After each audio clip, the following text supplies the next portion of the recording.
Good afternoon and welcome back to another great edition of Deep in the Heart of Longhorn Sports. We are now about 24 hours plus in change after the season opener against Ohio State, in which number one Texas unfortunately falls short on the road at the defending champions, number three Ohio State, in their season opener, 14-7.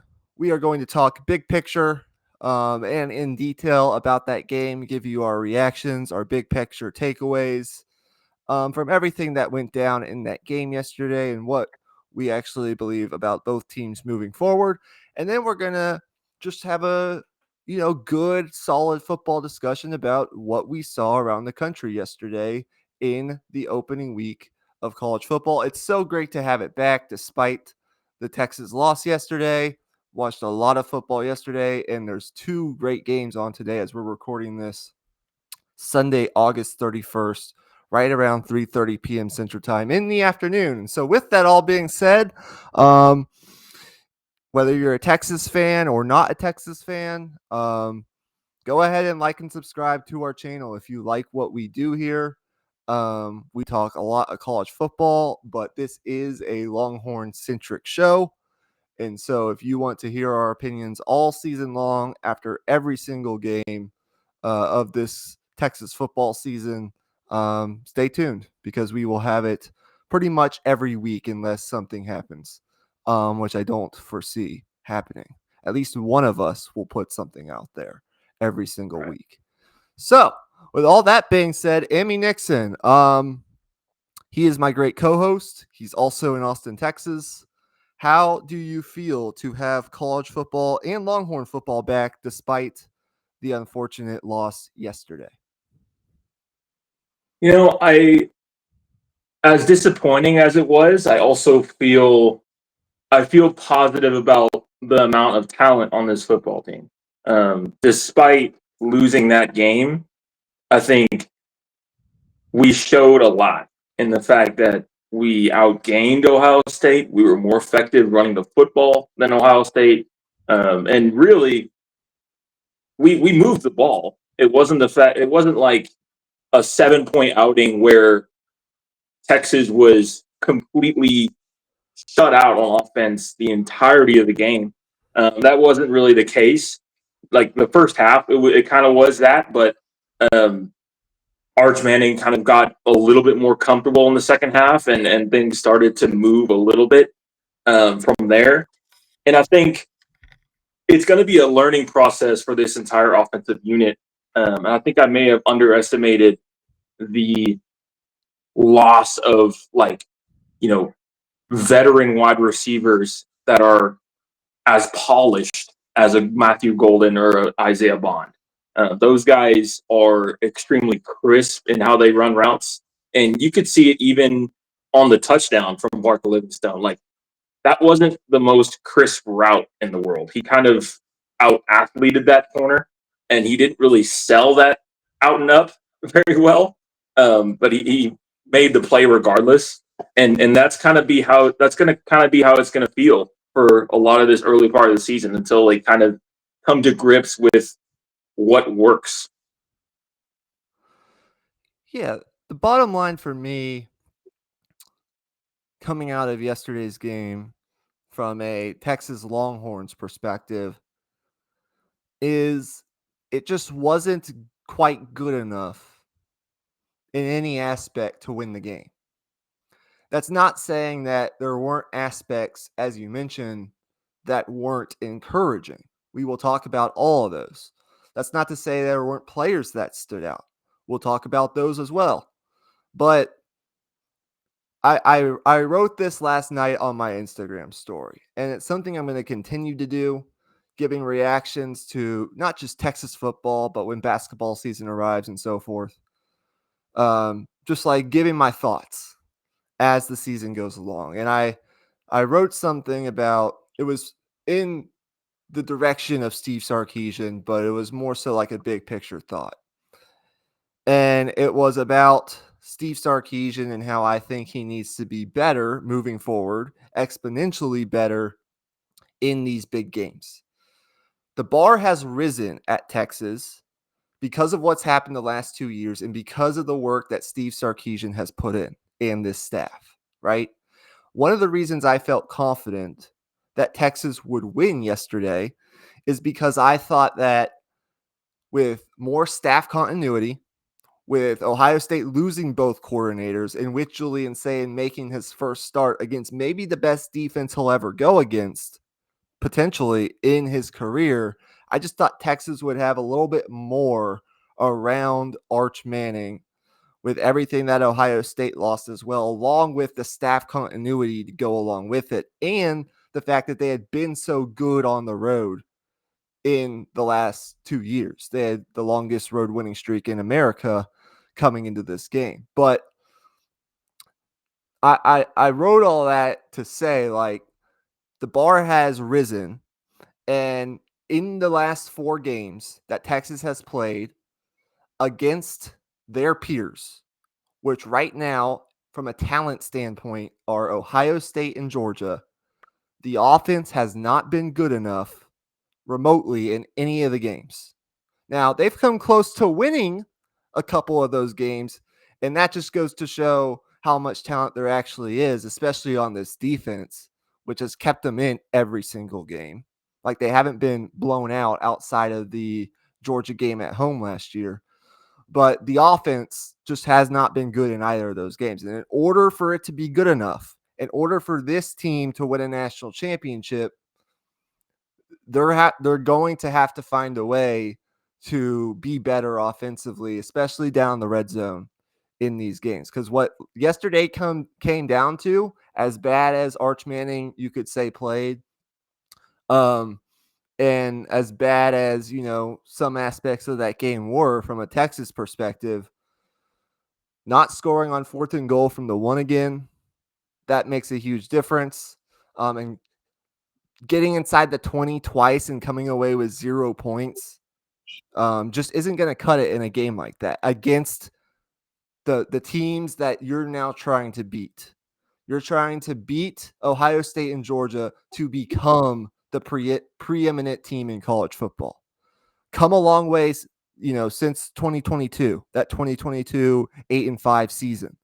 They've come such a long way from that. 2 consecutive semifinal appearances, but there were aspects that were good, including the defense.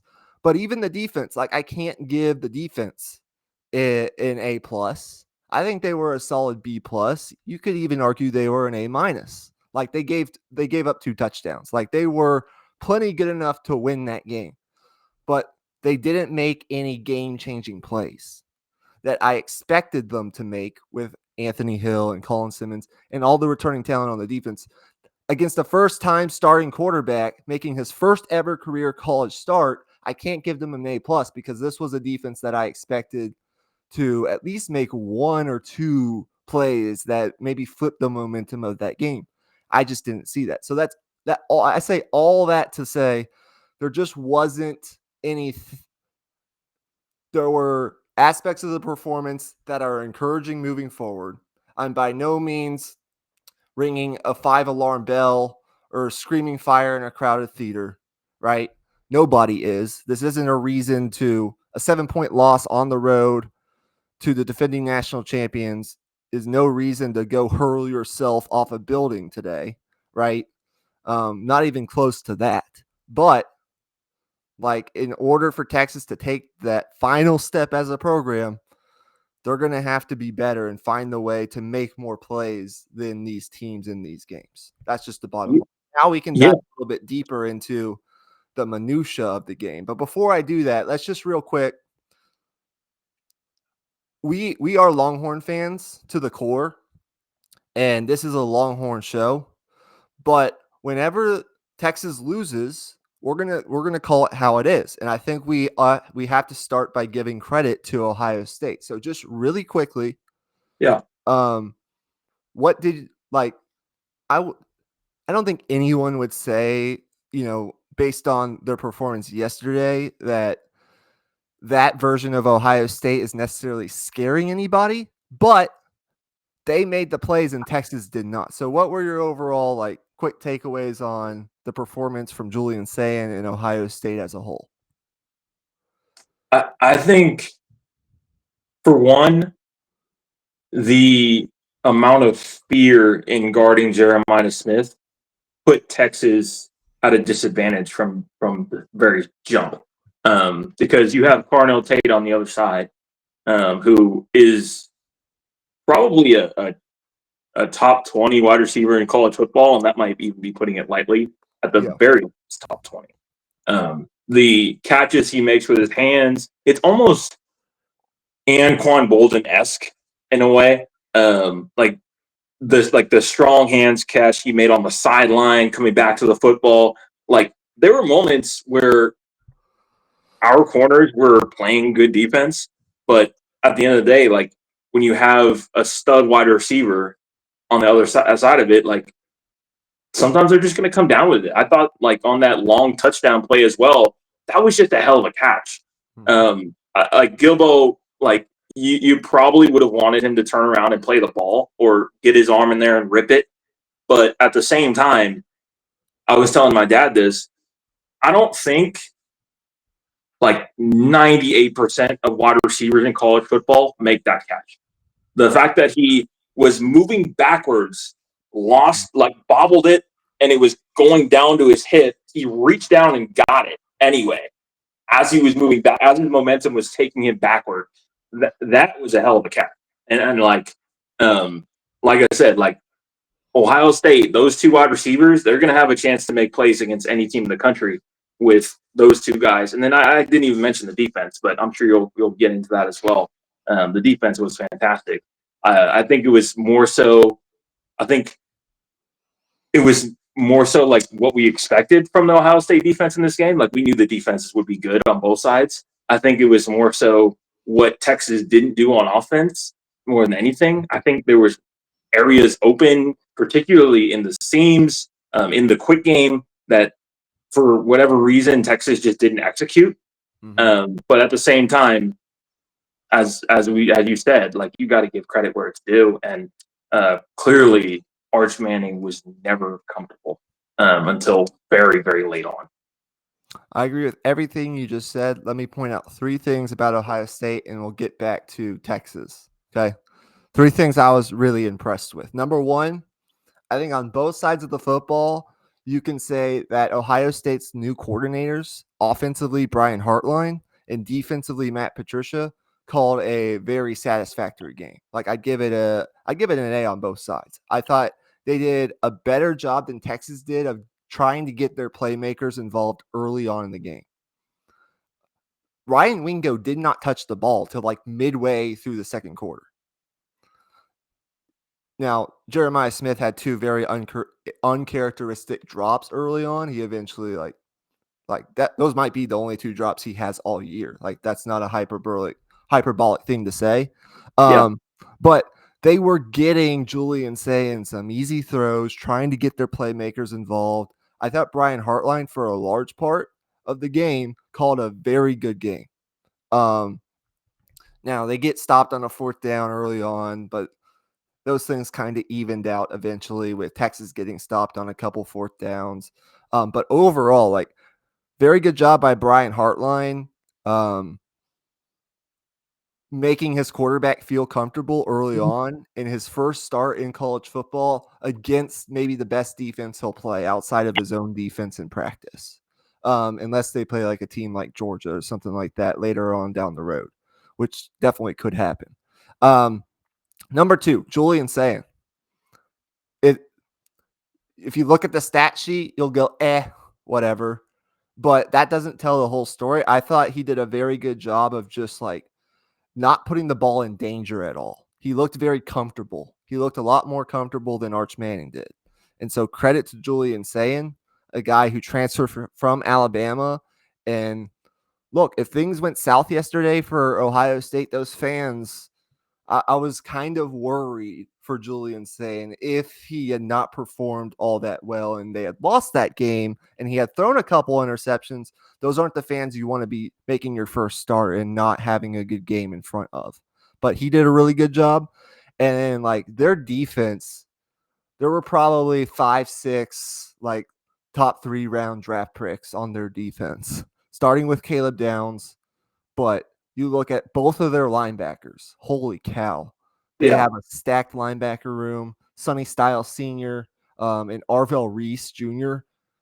may have been the best player on their defense yesterday. He was all over the place.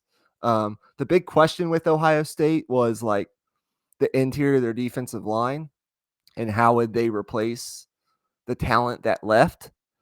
But overall, I think they played very, very well. That defense they've got playmakers at all three levels of the field, just like Texas does on defense. And at the end of the day, like Matt Patricia, I think, called a very good game. They weren't burned by anything outside of the touchdown to Parker Livingstone late. They did give some stuff up on the ground, but nothing that really was a backbreaker. Like Texas ran the ball pretty decently, and I was happy about that, but they didn't give up those explosive plays that you often see teams give up against the Steve Sarkisian offense. I thought overall it was just a very good, solid game plan. Nothing that blew you away necessarily. We all know that they have that kind of talent. Both of these teams do. But I like, despite Ohio State coming away, this was the kind of game where you just had to get the win. It doesn't really matter what it looks like. We're not even the Labor Day yet. And this was two top 5 caliber teams. That's the level of talent that was on the field. But I think these are two performances by both Texas and Ohio State that when we get to November, I think we'll say, holy shit, how much have these teams improved looking back on what happened on August 30th. I expect both these teams to get exponentially better despite some of the good stuff that we saw yesterday. But back to Texas. I guess we should just get it out of the way, right? Arch Manning. Yeah. What are your criticisms? What'd you think? Where can he get better? Are you hitting the panic meter? Like, what are your thoughts? Yeah, no, I'm not even close to, panicking or anything like that. This dude still is supremely talented, and it's very clear to me that he was just nervous. I mean, you come out of the gates, you kind of roll right on a bootleg. You have a dude wide open, he puts it in the dirt. We never see that from Arch, and like, here's the thing too.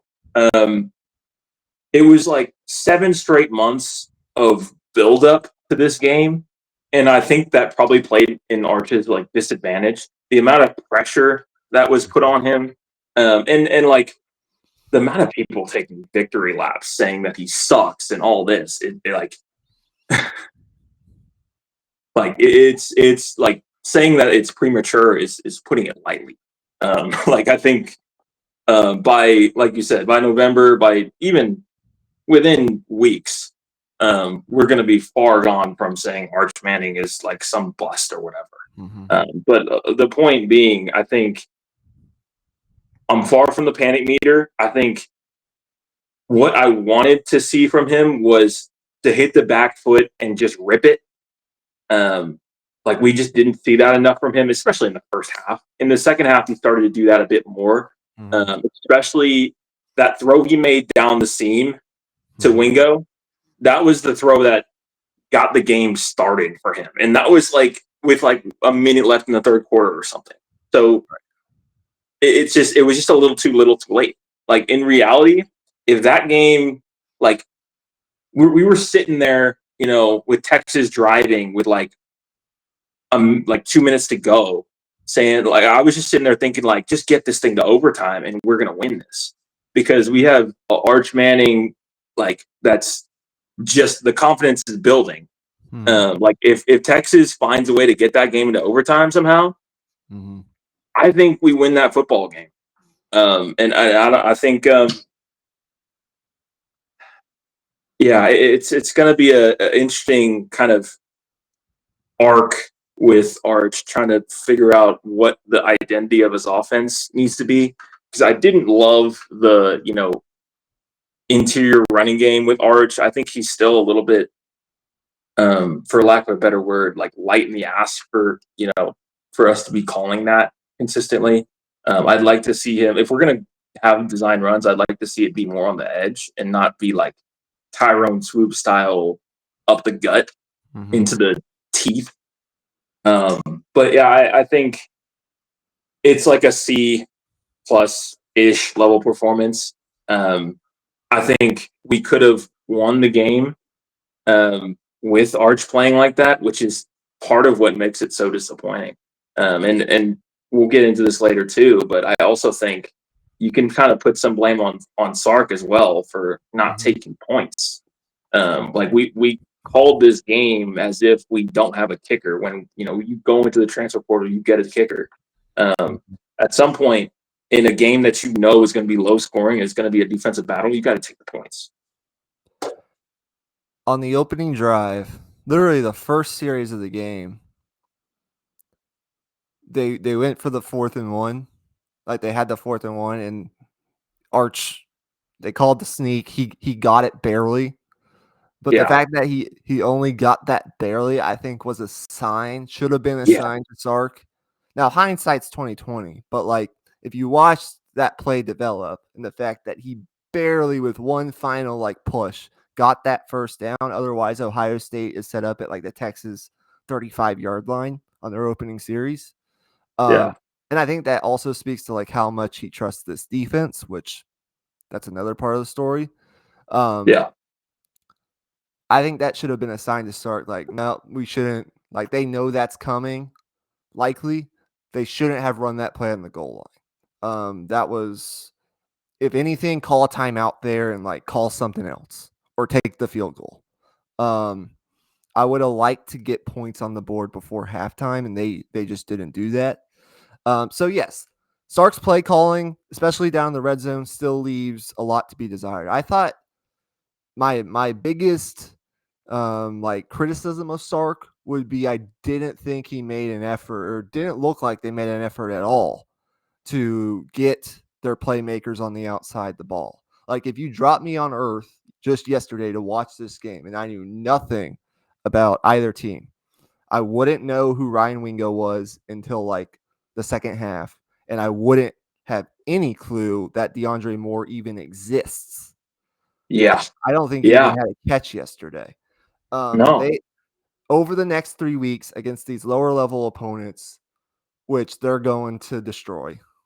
Like that's just what it's going to be. I don't know how much we're going to actually learn in these games, but there can be little things that we try to focus on and see the team like actually like focus on and try to improve upon going into Gainesville, which will be their next big test. Um, like they just have to find a way to get their playmakers involved. Now, I did like that they tried to establish the run early. That was a good part of the game plan, and that's something that's not going to go away. Sark loves his running backs. We know how much he loves to run the ball. Um, and I thought the running game was actually decent. I can't say it was like great, but I thought it was good enough. Um, that's actually that in the offensive line. We'll get to like the good here in a minute, but I thought both fared very well. They held their ground. Uh, yes, but yeah, the fact of the matter is the play calling wasn't good enough. I thought it was kind of vanilla for much of the game, if I'm being honest with you. on both sides. Yeah, I felt that too. You didn't see any pre-snap motion. Did you see any pre-snap motion? Like Sark No, loves the eye candy, the misdirection, the pre-snap motion. It just felt not like there was until none of very that late. the entire game. Um, I liked how they were trying to move the pocket with Arch early, but he missed some easy throws. And that's my big thing with Arch yesterday. Like, if he had just hit some of the easy throws, it would have been so much better of a performance. But he didn't. He looked shaky. His mechanics were a little off. The timing was off. And it quite frankly looked like to me a passing game that quite hasn't found its rhythm yet. And I don't think it ever like found its rhythm in camp. There were some nice plays to Ryan Wingo in camp that we heard about, but other than that, like we never heard this Texas offense have a day where they just lit it up offensively. And I think you kind of saw that. Um, I think Arch will get better, but he's like in this next game against San Jose State, he's got to make sure he's making they're going to win the game regardless, but he's got to make sure he's making the easy throws. Like Yeah. that third down on the final drive where Ryan Wingo's running the pick route and coming across the field, and literally he's got at least 15 yards. If Arch puts that ball in the money, you cannot throw the ball behind the wide receiver there. Yeah. That just cannot happen. Now, as talented as Ryan Wingo is, you can argue he should have made that catch because he actually got his hands on the ball, but you have to put the ball in the money. You just gotta put it on him.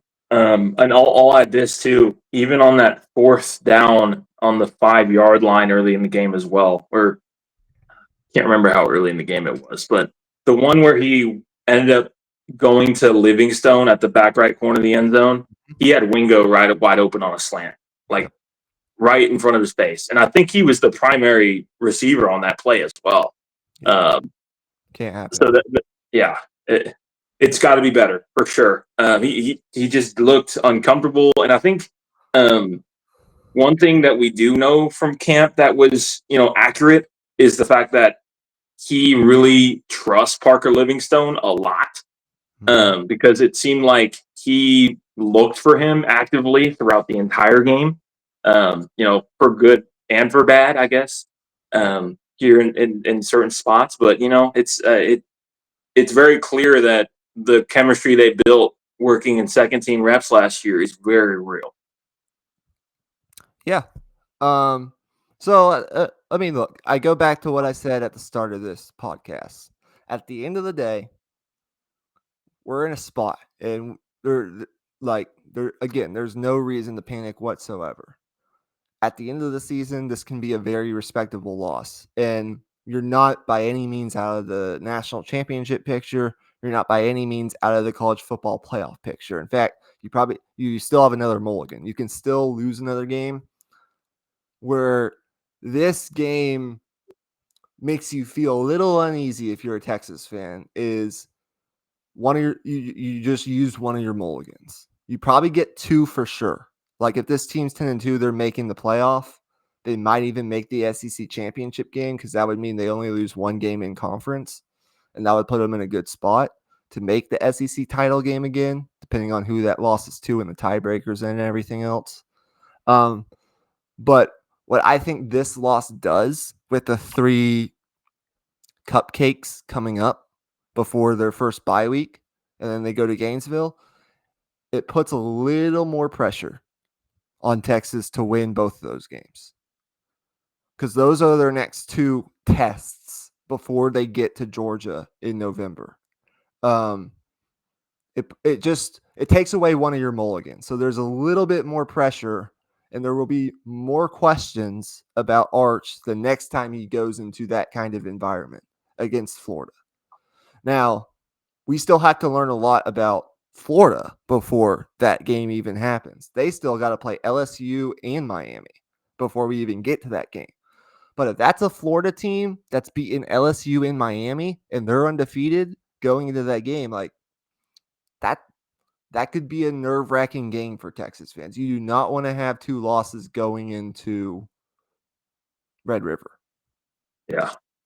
And I'll tell you what, dude, I think we also missed Emmett Mosley Jr. or not Jr. Emmett Mosley the fourth, rather. Yep. Very, very much. Like I think the quickness out of the slot. We did see Dalen McCutcheon make a catch, but he's a very young player. Emmett Mosley has a year of experience playing, Power 4 football, being very productive. So it would have been nice to have him. Very, like, simple as that. Let's talk about what we thought was good about this game for Texas, because there were good aspects. Any players or aspects of this game from a Longhorn standpoint that you want to shout out despite the loss? First name is Grayson Littleton. Yep. Flat out. Like that dude's a dog. Everything we've heard about in camp, 100% legit. He's gonna be, a key cog of this Texas defense for three years, which is extremely exciting. Number 2, I do want to shout out Trey Wisner. I thought he had a really strong game. Like he's just fucking solid, man. I can't,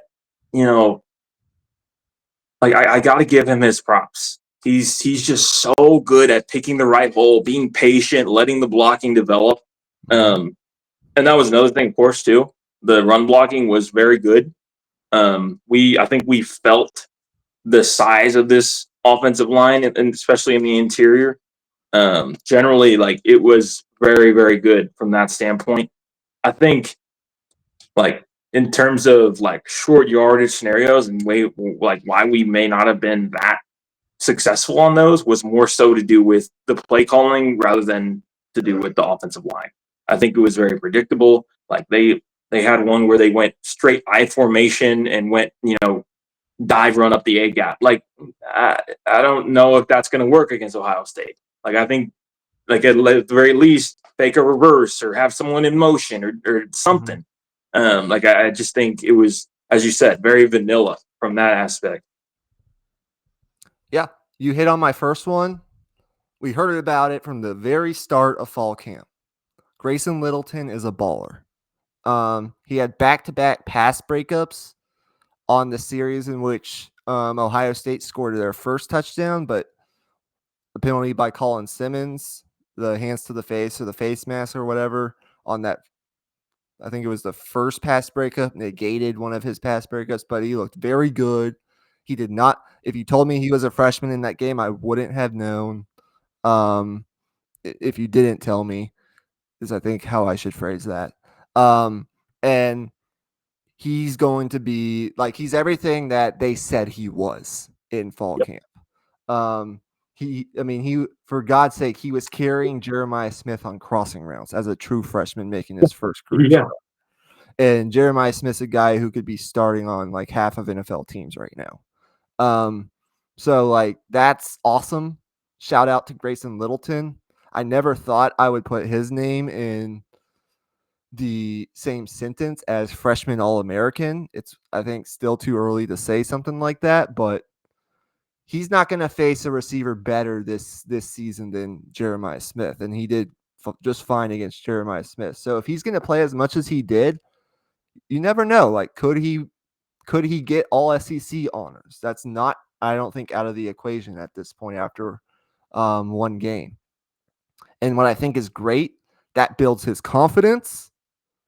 And now he gets to just get reps, mental reps, just get reps. Even though against lesser talent and lesser opponents, he just gets to gain experience playing in football games, playing within the structure of PK's defense and learning on the fly. And he'll be even that much better of a player, I think, going into Gainesville in 4 weeks' time. Um, Another shout out. This isn't necessarily like the greatest of shout outs, especially in a loss, but Texas found a punter that Yeah. legitimately Yeah. has game changing, like field position flipping ability, which they have not had since Michael Dixon. Mm-hmm. Um, and that guy's had like a great NFL career. Is he still in the league? I think he Yeah. is. Yeah. He's in Seattle. Yeah. Like that guy's one of the best punters in the league. He has been ever since he got into the league. Um, Jack Bowmeister is the real deal. That Yeah. was a great get out of the portal. You don't really think about that kind of thing in a loss, but like that's the kind of like field flipping ability that Texas hasn't had in a while. So I think they fixed their punting issue. That was good. Um, we already addressed Arch Manning. I thought Parker Livingstone was good. I think that that throw the last couple drives, Arch Manning, and this is one of the reasons I feel a lot better about his performance than I did over the first 3 quarters. He made some wow throws. Yeah. There's still you can still see there's awesome there. There's Yeah. Heisman level play in him. We knew that. We just had to see it. I think that builds his confidence slightly despite the loss. But that throw to, despite maybe not it being a great route, um, great catch by Parker Livingstone. Great concentration to haul that in. Um, really like what that kid's future, what that looks like. Yeah.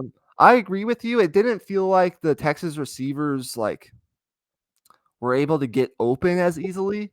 And look, I do think we already knew this. It's going to be really hard to replace what Matthew Golden gave this offense a year ago. Like I don't know if they have that speed, but it felt like they just struggled to get open in a way yesterday. But like the Ohio State secondary, like a lot of the credit goes to them as well in that fashion.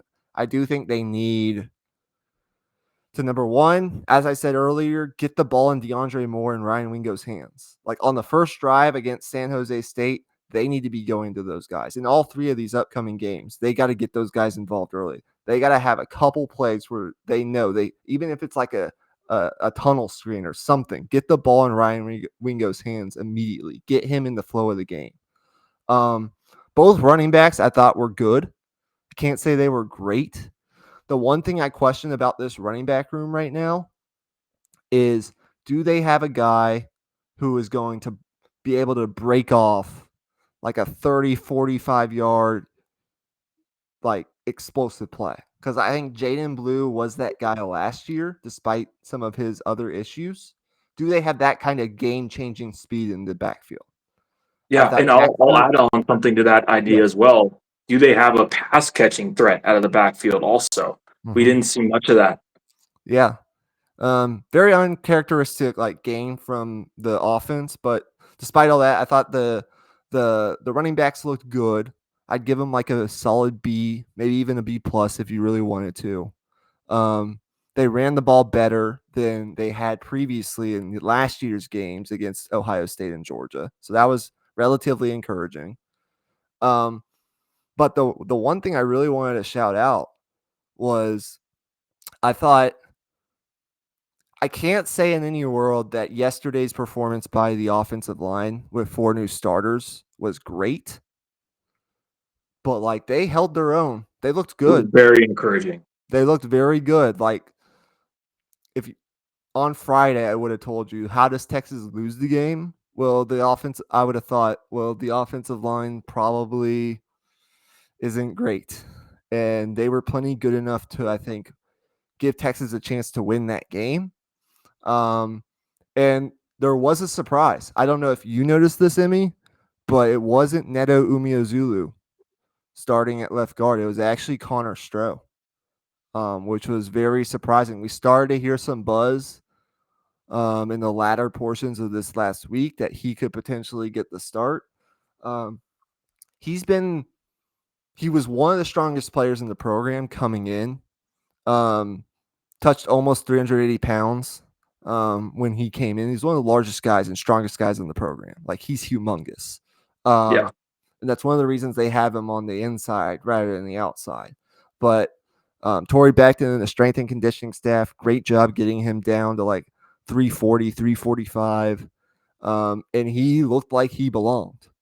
People worried about his footwork and his weight and just like his technical skill coming in, but looked like Kyle Flood did a plenty like that's that could be one of Kyle Flood's like best if he pans out, that could be like another notch on Kyle Flood's illustrious belt of offensive line development.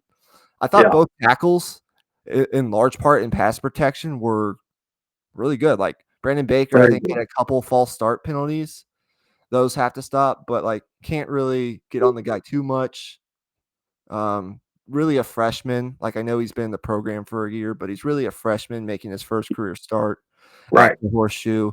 Had a couple false starts, but at the end of the day, I thought he fared very well. I thought the entire offensive line was satisfactory. And that's something I think you can look back on this game despite the loss and get relatively excited about. The offensive line wasn't an Achilles heel whatsoever. And that's exciting. Gooseby was playing through a hand injury. He actually had a Yeah, minor surgery before this game for whatever he was dealing with, but he looked good. Um, held his own. Like he yeah, might be a gutted top out 10 through pick. pain. And And then I think generally, like Arch Manning held the ball, like him holding the ball made this offensive line look worse than it really was. Like I think they gave up 2 sacks, I think, yeah. but I think I would put either of those on Arch more than I would on the offensive line. Mm-hmm. And I'll say this as well. I think defensively, on your point about penalties, the defensive penalties were very costly and poorly timed. I must say. Um, the Colin Simmons one, hands to the face, that one really hurt. And then of course the Leona foul one, where it could have been a safety, and that's a huge moment in the game that Yep. isn't going to get talked about.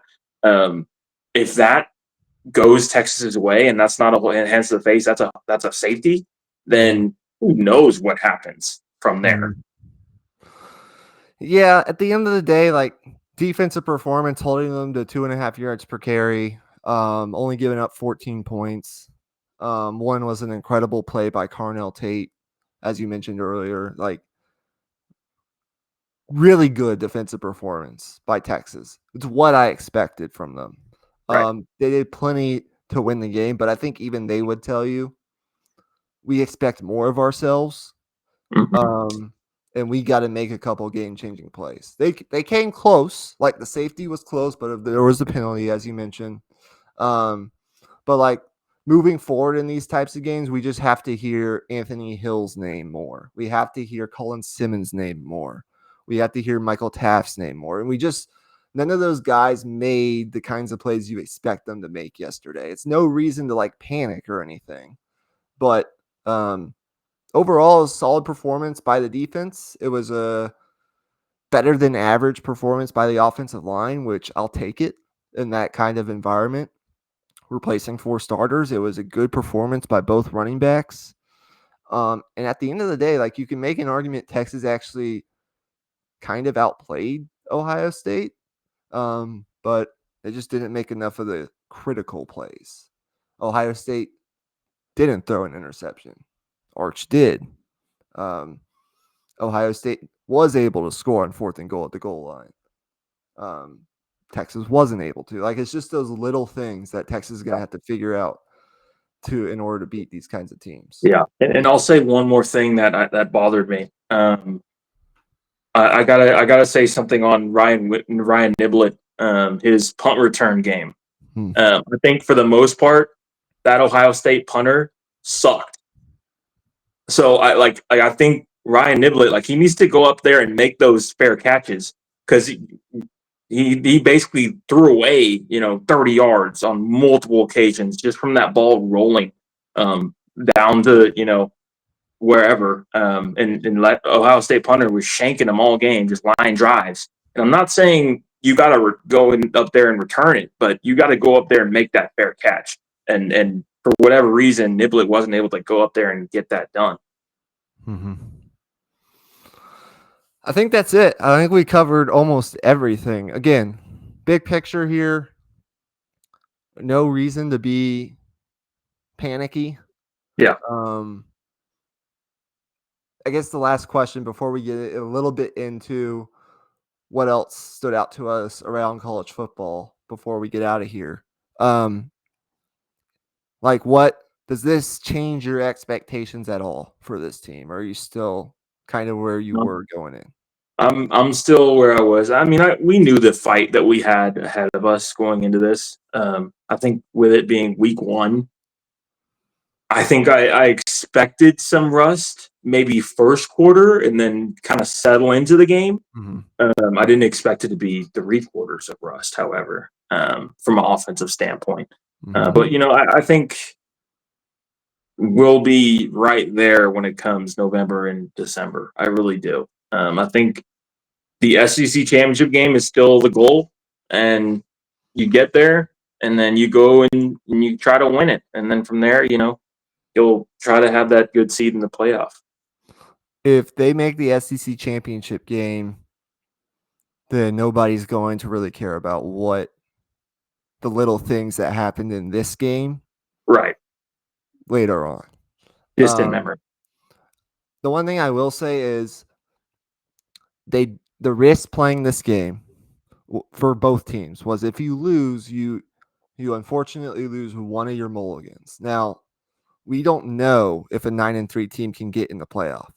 I think one could, just because I don't know that there's any like dominant team this year. I think there are a lot of very good, but it's way too early to say anything. So maybe you can lose 2 more games and still get in, but to be safe, you probably only have one more mulligan. So that's kind of the sucky thing about playing in this game. Again, it's not going to hurt you in any way, a loss like this, but I think if Texas uses it the right way, which I think they will, and they use these next 3 weeks to work on the right things and clean up some of the stuff from yesterday, um, they will be okay, and I expect them to win both the Florida game and the Oklahoma game. Like those are the two tests they have to pass before they eventually get to Athens in November, which is like the next big time game. Um, Emmy, I don't know what your schedule was like yesterday outside of watching the Texas game, but anything that you saw in college football that impressed you yesterday outside of just this game, or anything that did not impress you? Anything you want to talk about outside of Um, Texas Ohio State that you saw? yeah. We saw, we saw two playoff teams go against each other in Death Valley. I feel very strongly about that. I think that's the best team in the ACC at the end of the day in Clemson, and I think LSU is a team that we might end up seeing in the SC championship game. I think that's a very um, I guess I don't want to say likely. It's week one, but I think it's a very real possibility. And also, LSU's defense is back. Yep. So watch out. That's not a team anyone can take lightly. And if they're sitting at 4-0 in week four and they're all of a sudden the number one team in the country, I wouldn't bat an eye at all. Yeah, that was one of my biggest takeaways as well. LSU, but particularly that defense and what Blake Baker, their defensive coordinator, has done now in year 3, really impressive. It's a 1-game sample size, and we got to continue to see this consistently from LSU, but they have definitely upgraded in talent in that secondary. Um, and I thought for a large part of that game last night, they were able to really keep Cade Klubnik contained in the run game. We know he's a guy who can use his legs occasionally to scramble outside the pocket and make plays. But, I thought they did a very good job keeping him in the pocket. One of LSU's Achilles heels as a defense the last couple of years is they've really struggled against mobile quarterbacks. And I thought Whit Weeks in particular, that dude's a stud at linebacker. The the transfer corner they got from Virginia Tech in the portal. I think a lot of those portal additions they made on defense are going to end up like really panning out for them. And if they do, that's an LSU defense you don't want to have to face with a veteran quarterback and in some of the weaponry that they do have offensively with Caden Durham at running back. Um, I just thought LSU, like, very impressive performance to fall behind by a touchdown on the road, kind of struggle a lot in that first half, have some untimely turnovers, and to claw back in that game and shut Clemson out in the second half. That's a big boy performance by that defense. Yeah. So credit to LSU right now. Based on that performance alone, they are a top 5 team. They should be ranked in the top 5 going into this next week. But they still have got a long way to go, right? We don't want to overreact to anything, but that defense against a real team with life that could still very well like make the playoff and make a run towards a national title, very impressive. The one thing you say about Clemson on the other side is like losing Antonio Williams to that hamstring injury early really hurt them. He's one of their best playmakers on the outside. I still really like this Clemson team. They just lost to the better football team last night. Um, the one thing I did want to talk about before we get out of here is the most stunning thing I saw uh, yesterday or have seen in college football so far, and that is Florida State beating Alabama 31-17. Um, I mean, Did I'll you did say you this. watch the I'll game? start out. Yeah, go ahead. Um, Gus Malzahn's offense is so damn fun to watch. Like, my God, is that fun to watch? I mean, Nick Castellanos completed 9 passes yesterday, over 10 yards per attempt, which would have led the country last year. He probably wouldn't. With 9 completions in a game, you wouldn't, meet the requirements to lead the country in yards per completion. But I mean, my God, 48 carries, I think it was. I mean, come on now. That's classic Gus Malzahn, just creative running game. Um, I, I loved it, man. It was a super fun game to watch. Yeah, the first thing you have to say is credit to Florida State.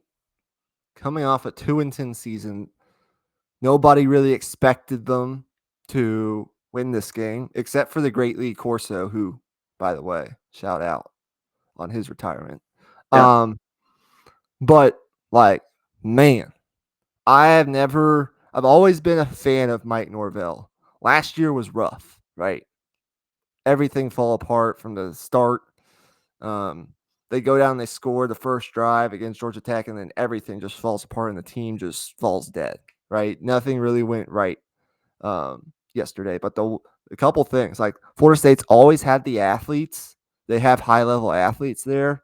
And they didn't just beat Alabama. The fact that they were able to respond the way they did after Alabama marched 17 plays on their opening drive and scored a touchdown, how they were able to respond coming off a 2-10 season, not knowing necessarily how all these new pieces would gel together in their first game against a high level SEC opponent, super impressive.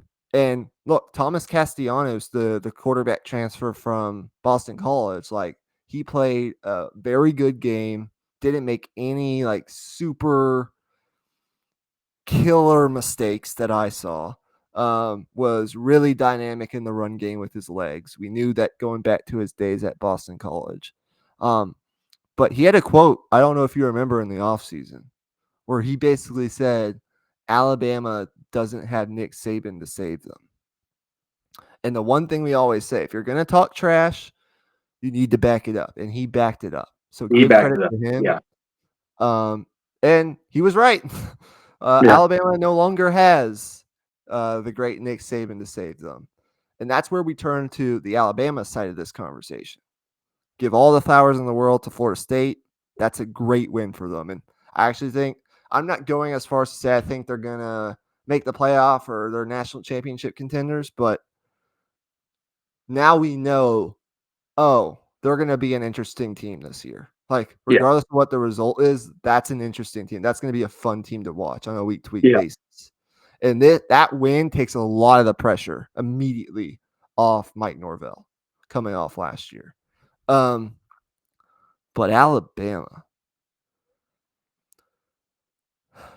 Clemson lost last night. They'll be fine. Texas lost yesterday. We already talked about it. They'll be fine. Alabama, I'm sorry. I don't know if they're going to be fine. They might be.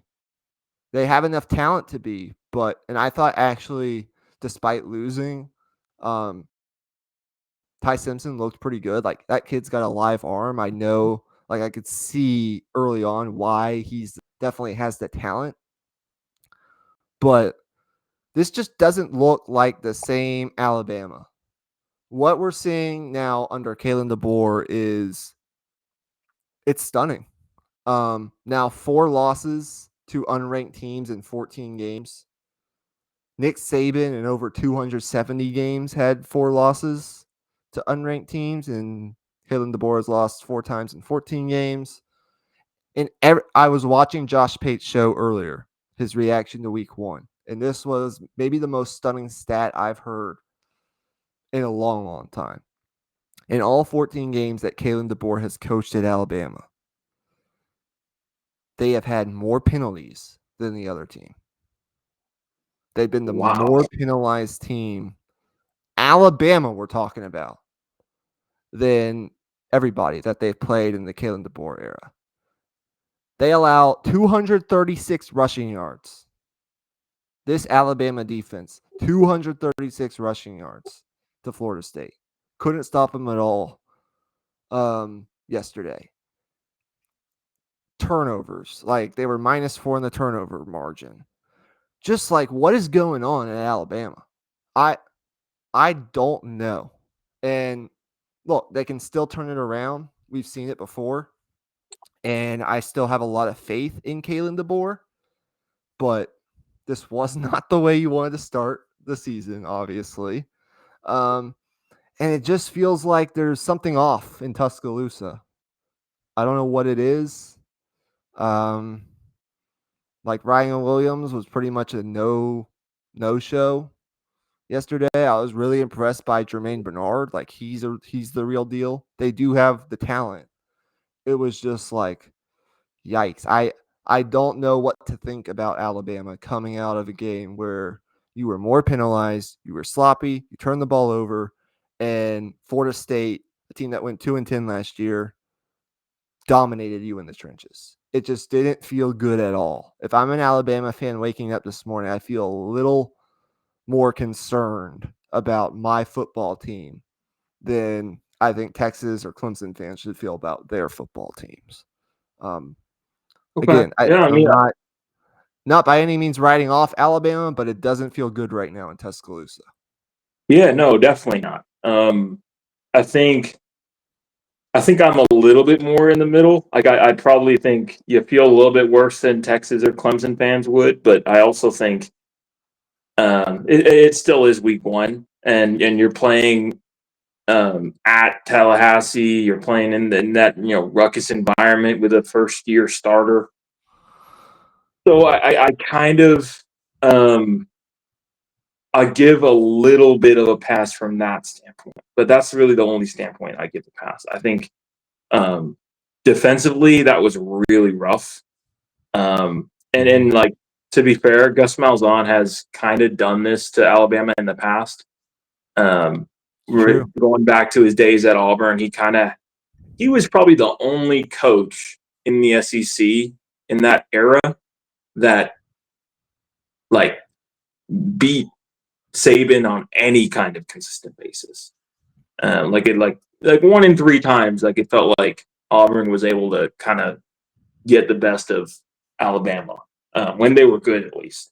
But I mean, I could be misremembering that. I mean, at the same time, though, I think in this loss in particular, I think it raises the level of urgency within that locker room, and now's the time where they are going to respond. This is where we're going to learn about Alabama and It how just like feels the like characters in that locker room. it just feels the character of the team and just the overall intensity doesn't feel right. This Yeah, is Alabama. They have high standards. A 3-loss season, as we saw last year, doesn't cut it.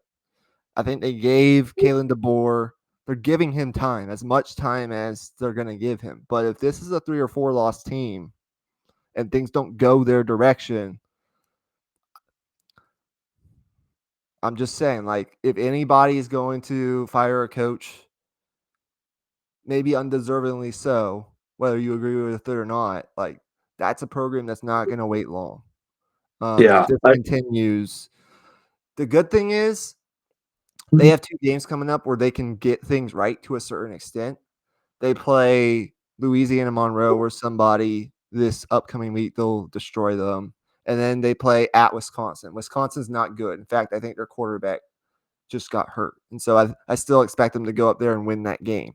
But then they got to go on the road and play Georgia. We're going to learn a lot about who this Alabama football team is at the end of September when they go play Georgia.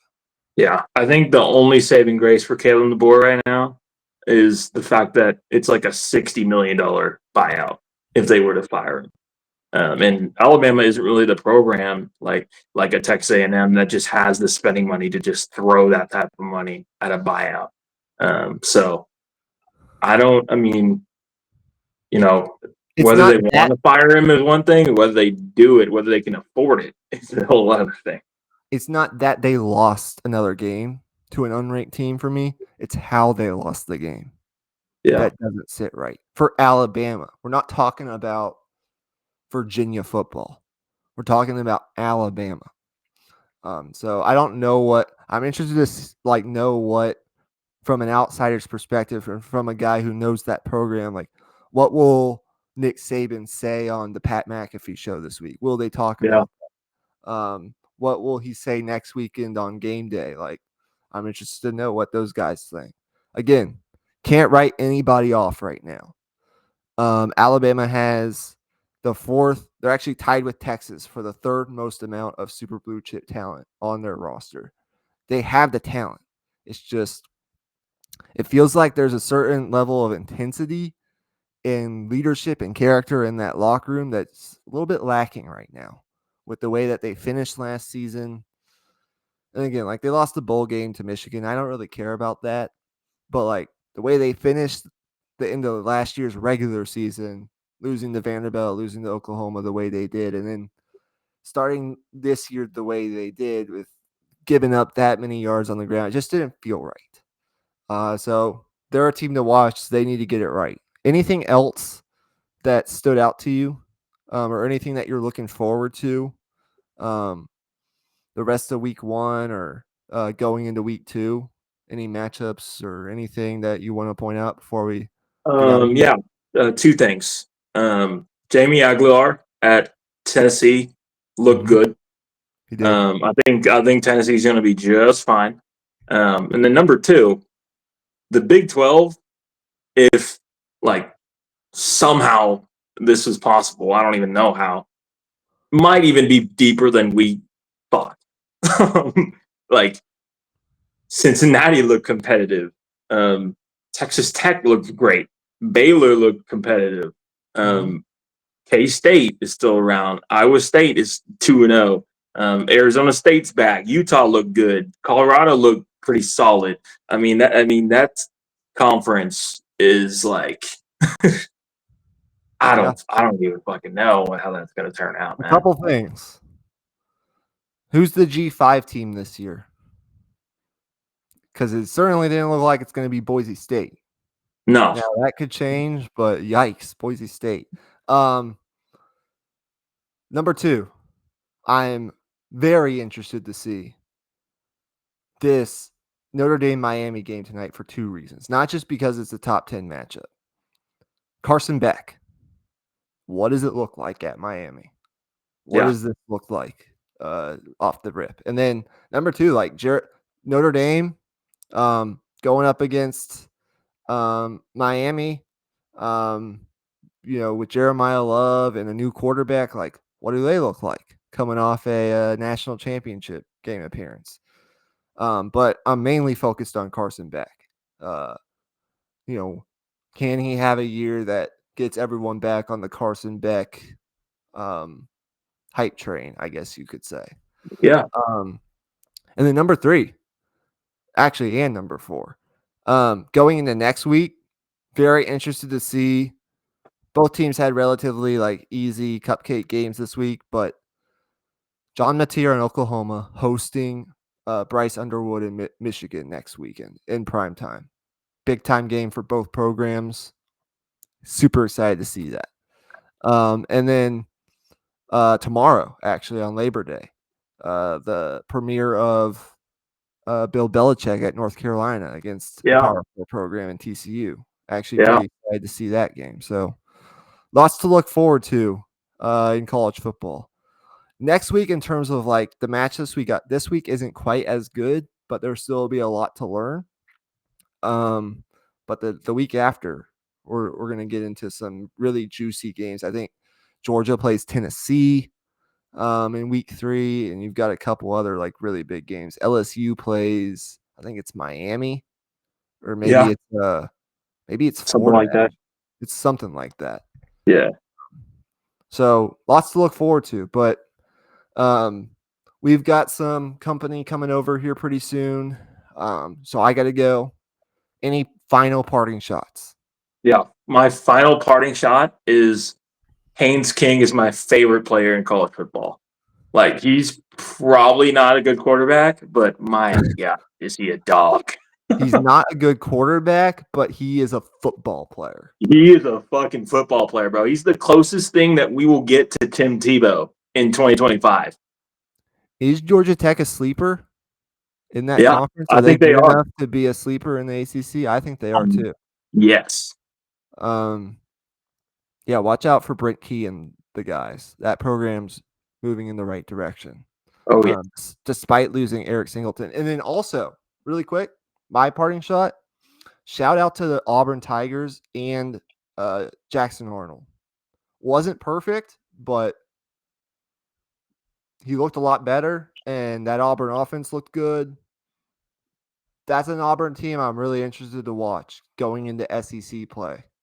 I think they have a game against Oklahoma coming up here pretty soon. Like, what does that look like? Hugh Freeze is on the hot seat.